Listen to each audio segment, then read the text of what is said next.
Hey guys, let's see today how to fix iPhone blank screen.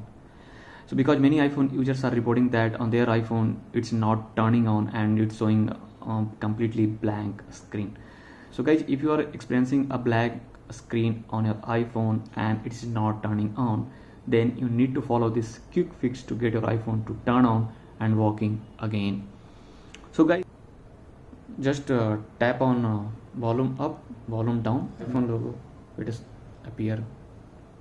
Yeah, now you can see that iPhone logo appear on the screen, so you can release that finger from the power button and just wait.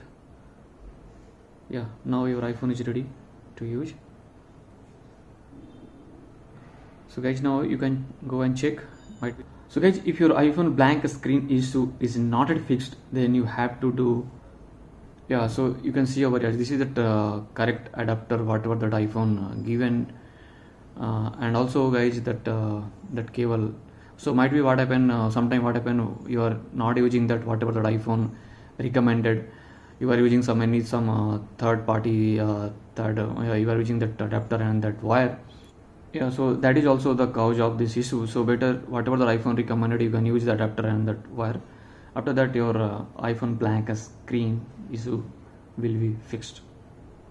So guys, thanks for watching my video. Please do subscribe my channel. Thank you.